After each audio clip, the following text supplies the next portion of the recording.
Bienvenidos. Hoy vamos a sumergirnos en una historia increíble, una que parece una auténtica paradoja, la de los primeros mártires cristianos. Y es que, ¿cómo es posible? ¿Cómo puede ser que una fe perseguida, con cárceles, con fieras, con hogueras, no solo no desapareciera, sino que se extendiera como la pólvora por todo el mundo conocido? Esa es la gran pregunta que vamos a intentar responder hoy. Porque hoy vamos a intentar desvelar el secreto de aquellos primeros cristianos. Y no solo eso, sino que también sacaremos a la luz una estrategia oculta, una que cambió el rumbo de la Iglesia para siempre. Y como veremos, fue una táctica mucho más peligrosa que el fuego y la espada. Vale, pues, ¿dónde empieza todo esto? Podríamos decir que todo arranca en el horno de la persecución. Es en cierto modo una profecía cumplida a través del sufrimiento. Claro, el paganismo de la época, con sus templos, sus rituales, sintió que todo su mundo se tambaleaba. Tenían un miedo real a que esta nueva fe lo derribara todo. Así que, ¿qué hicieron? Desataron toda su furia para intentar destruir al cristianismo antes de que echara raíces. Y los métodos que usaron, bueno, eran terribles. Se les acusaba de todo, de provocar hambrunas, plagas, terremotos. Eran los enemigos públicos número uno.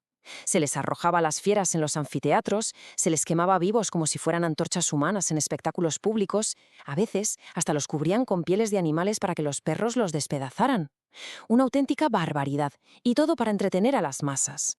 En medio de toda esa locura, de esa desesperación, miles de ellos tuvieron que huir. ¿Y a dónde fueron? Pues encontraron refugio en las catacumbas, esas galerías subterráneas y oscuras que hay bajo las colinas de Roma. Allí, bajo tierra, podían enterrar a sus muertos, reunirse y, sobre todo, darse ánimos para seguir adelante. Pero aquí viene lo más sorprendente de todo, porque toda esa opresión, toda esa brutalidad, tuvo un resultado que nadie, absolutamente nadie, se esperaba. La sangre, como veremos, se convirtió en semilla. Porque, en lugar de rendirse, lo que pasaba es que los cristianos triunfaban, incluso en medio de las llamas. Se les oía cantar himnos de victoria, se sentían afortunados, dignos de sufrir por aquello en lo que creían. La persecución, lejos de debilitarlos, parecía que los hacía más fuertes.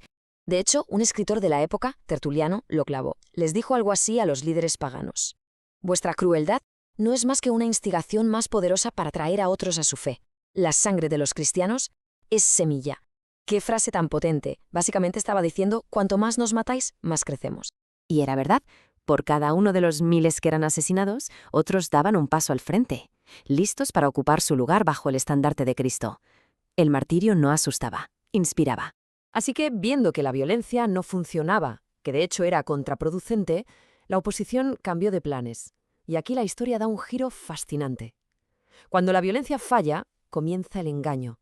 Al no poder destruir la Iglesia por la fuerza bruta, se intentó algo mucho más astuto: corromperla desde dentro. Ya saben, si no puedes con tu enemigo, únete a él, para destruirlo desde el interior. Fijaos en este cambio de táctica, porque es clave. Se pasó del ataque por la fuerza al ataque por el engaño. La persecución se cambió por la prosperidad, las fieras salvajes por el honor mundano y las hogueras por las concesiones y los pactos, un veneno mucho más sutil. ¿Y qué pasó entonces? ¿Cuál fue el precio de esa aparente prosperidad? ¿Cuáles fueron las consecuencias de empezar a hacer concesiones?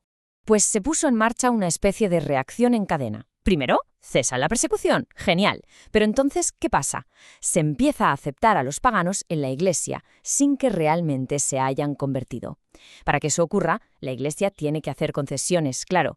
Y el último paso es inevitable. La fe original empieza a corromperse. Y los resultados de esa unión no tardaron en verse. De repente se empezaron a introducir ritos supersticiosos. Se aceptaron doctrinas que antes eran impensables. El uso de imágenes se volvió algo común.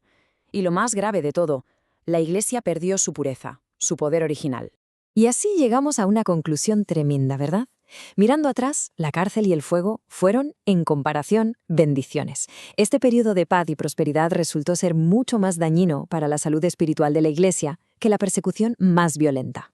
Y claro, todo esto no es solo una lección de historia, es una advertencia, una que resuena con mucha fuerza hoy en día.